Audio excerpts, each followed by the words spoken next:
Aujourd'hui, encore une très grosse séance et on va surtout tenter de répondre à la question: est-ce que j'ai enfin réussi à poser 180 kilos au squat? Quasiment 3 fois mon poids de corps, je pèse autour de 64 kilos. Est-ce que j'ai réussi à poser 3 fois mon PDC? Est-ce que c'est possible? C'est ce qu'on va répondre aujourd'hui, mais avant toute chose, on va d'abord parler des petits mouvements parce que sinon je sais que les gens skippent. Donc, wrist extension en unilatéral aux haltères, petit mouvement tranquille, un petit 8 x 8 kg, c'était très chill, et un petit 10 kg x 5 en deuxième série. En superset, les wrist curls, qui là on commence vraiment à lester, et bizarrement j'ai vraiment une grosse différence de force entre mon bras droit et mon bras gauche. 4 reps de différence sur la première série qui est un énorme banger parce que j'ai fait donc un plus 2 kg et un plus 3 reps par rapport à l'ancien 5 RM. Donc ça c'est incroyable en fait, c'est sur des petits mouvements comme ça, c'est toujours insane. En deuxième série là, idem, un bon banger, un 24 kg x 3. J'ai des poignets qui commencent à être en titane finalement. J'ai hâte de prendre des putains de 30 kg, tu vois. Le 50% PDC en wrist curl full run by bike intense. Ceci dit, maintenant nous allons passer à un autre mouvement, à savoir du squat, du sumo squat, qui est un exo que j'aime autant que je déteste parce qu'il est très étrange en fait. Les paires aussi sont très étranges. On a encore un plus 2 kg et un plus 3 reps.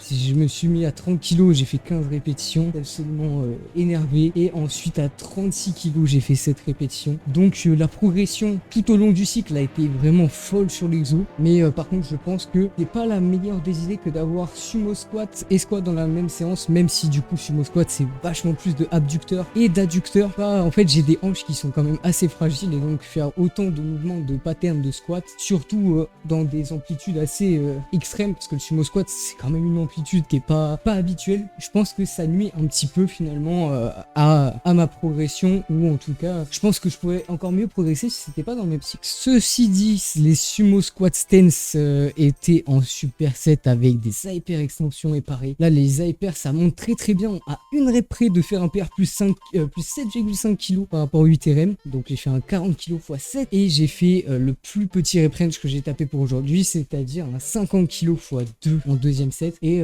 là franchement pareil, hein, ça monte super bien, surtout sur le premier set, c'était une sacrée grosse perf quoi. Ensuite, bon, je sais pas si c'est des grosses perfs, c'est donc du pinch grip. Je vais le répéter, mais c'est histoire que mon cerveau il l'intègre bien. J'ai un grip d'enfant, et donc à cause de ce grip d'enfant, forcément je dois le renforcer, tu vois. En premier set, donc à 12,75 kg, j'ai tenu 8 secondes, ce qui est pas énorme, mais en soi, certes tu as le poids, mais tu as aussi on va dire le diamètre, enfin pas le diamètre mais l'épaisseur. Plus c'est épais, plus c'est dur de le tenir, et là avec autant de plates, tu vois, ça devenait vraiment assez épais, et donc forcément c'était un petit peu plus compliqué, mais bon, ça reste une case de compléter, voilà, tranquille. Ensuite en deuxième série, on a un petit 11,25 kg x 19, c'est dans la continuité, mais c'est pas un huge PR, c'est pas un truc qui sort du lot, qui y a pas de gain de force exceptionnel sur les os.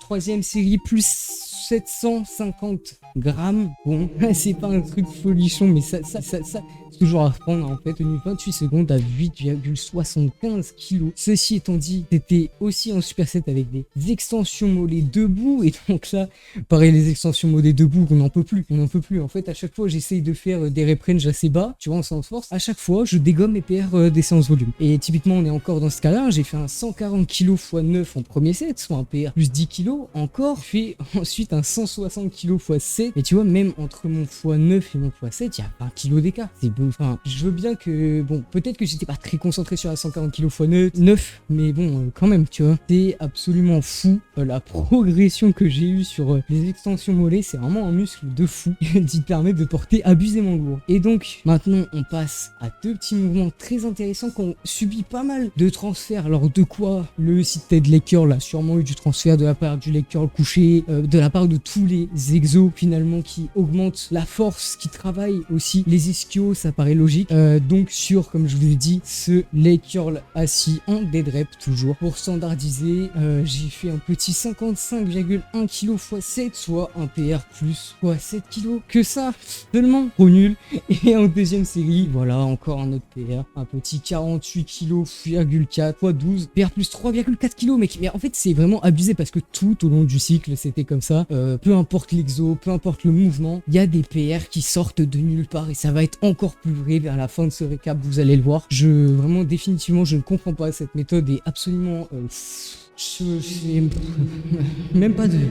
Bref. Leg extension unilatérale, pareil, lui, il a eu un transfert, mais mec, mais un transfert, mais de malade de la part du Natural Leg Extension. Premier set, 60 kg x 11. C'est-à-dire que j'ajoute 500 grammes à mon 4RM, je pense en faire 5-6. J'en fais 11. C'est quasiment un PR plus 4 kg. Mais tu vois, en unilatéral, c'est des mouvements où t'es pas censé prendre autant de poids d'un cycle à l'autre. Et pourtant, si, avec cette méthode de zinzin, 60 kg, ça part. On fait un petit PR plus 7 reps et plus 500 grammes. Ensuite, en deuxième série, j'ai fait du leg extension posé en 3 CT dans la position raccourcie pour tout simplement essayer de maxer un peu plus le temps sous tension dans la position raccourcie parce que mes legs sont très très fortes maintenant, notamment via le natural en position étirée, mais peut-être un peu moins en position raccourcie. C'est une position qui a tendance à se dégrader au fil du temps que tu mets du poids sur le leg extension, tout simplement parce que faire vraiment un raccourcissement maximum sur le leg, en vrai c'est dur, tu vois. Donc cette variante, elle me permet non seulement de ravoir les deux jambes, donc de prendre moins de temps à faire mon set, mais aussi, et bien tout simplement, de travailler au maximum cette position raccourcie et on a un PR direct en une semaine, un PR plus 2 kg et plus 2 répétitions. Voilà, ça fait monstrueusement plaisir, mais en fait j'ai envie de vous dire, ça suit la logique du reste, hein. Faut pas s'étonner. Et troisième set, pareil, toujours cette variante en 3 CT et avec cette fois-ci un 86 kg x 15 et donc on est aussi sur un PR plus 13 kg et plus 4 reps, je sais pas quoi vous dire. Oh là là, mais putain, mais j'avais oublié celui-là. Mais non, mais c'est vraiment trop affolant ce qui s'est passé. Il n'y a pas un seul exo qui est pas affolant. Parce qu'en première série sur le RDL, on a un PR plus 10 kg. Mais plus 10 kg, tu vois, plus 10 kg sur, allez, un 15 RM. En vrai, c'est relativement simple. Enfin, c'est pas que c'est simple, mais c'est que c'est logique. C'est beaucoup plus simple, en tout cas, que l'ajouter 10 kg sur un RM, sur un 2 RM, sur un 3 RM. Sauf que là, c'est un 3 RM, tu vois. Et c'est pas un 3 RM qui date, c'est un 3 RM qui date direct. Allez, quoi? C'est un 3 RM qui date du début du cycle, en fait. Donc, c'est-à-dire qu'en 2 semaines, j'ai pris plus 10 kg sur mon 3 RM. Parce que le 160, je l'avais déjà grind. Le 160 kg x 3, il était déjà très très dur. Et donc là, on arrive à un 170 kg x 3. C'est monstrueux. D'autant plus quand vous allez voir que je me suis pas du tout retenu sur mon squat. J'ai pas du tout économisé de l'énergie, telle ou telle raison. C'est fou. Ensuite, j'ai fait un 150 kg x 8, mais ça m'étonne. Et autant pour moi, on a bel et bien un 150 kg. 150 kg, bon après, j'ai envie de te dire, vu que je l'avais try il y a très peu de temps, c'est logique qu'il n'ait pas beaucoup bougé. Ça reste un PR malgré en fait 4 jours d'intervalle. C'est-à-dire qu'à 4 jours d'intervalle, j'ai fait passer donc 150 kg x 7 à 150 kg x 8 dans le plus grand des calmes, c'est-à-dire plus du calme. Je sais plus parler, gros, je suis trop choqué par mes perfs en fait. C'est hallucinant. Et en dernière série, après ces 2 sets qui m'avaient égommé la gueule, j'avais vraiment pour le coup plus aucune énergie si tu veux. Donc je me suis dit vas-y, je vais faire une variante plutôt simple. Et donc j'ai fait un max hold bas qui s'est transformé en petit hold tranquille à 140 kg. Et évidemment, quand t'as une telle charge, tu tiens pas longtemps en bas. Et j'ai tenu que 5 secondes, donc ça valide l'hypothèse. Mais en plus, cette position est vraiment très dure à tenir. C'est vraiment l'un des holds les plus compliqués, je trouve.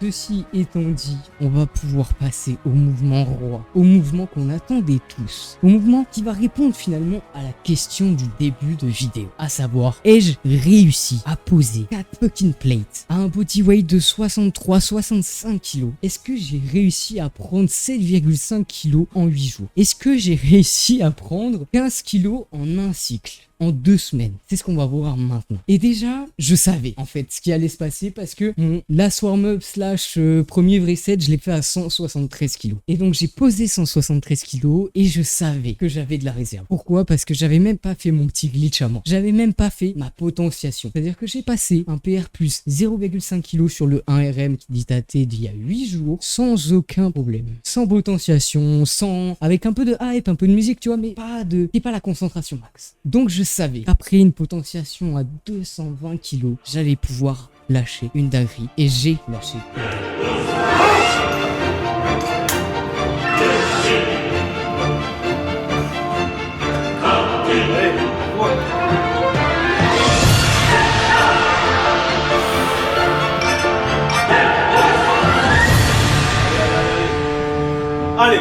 Allez, pousse, allez, vas-y.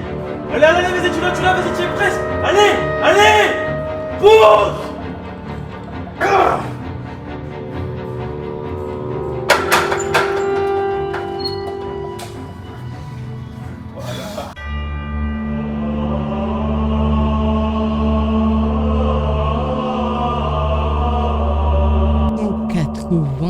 kg x 1. Je sais pas si on se rend compte véritablement de la performance, mais ça veut dire quand même qu'on est sur un putain de PR plus 7,5 kg en 8 jours. Sur du squat posé. PR de plus 7,5 kg qui était déjà lui-même un PR de plus 7,5 kg sur l'autre. En fait, genre, j'égalise à 1 kg près mon PR en touch and go en posé, sans avoir fait le mouvement pendant 4 mois.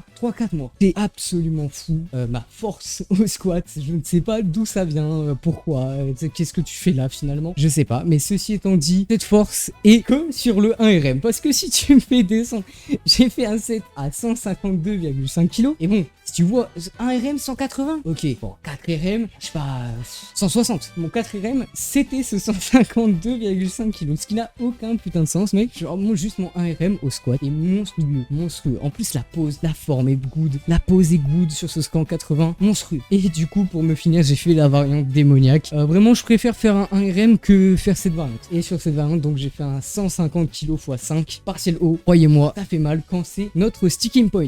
Bref, c'est à peu près tout ce que j'avais à dire aujourd'hui. Encore une fois, je vous avais prévenu. C'est des séances de zinzin, en fait. Je sais qu'il n'y a pas que ça, tu vois.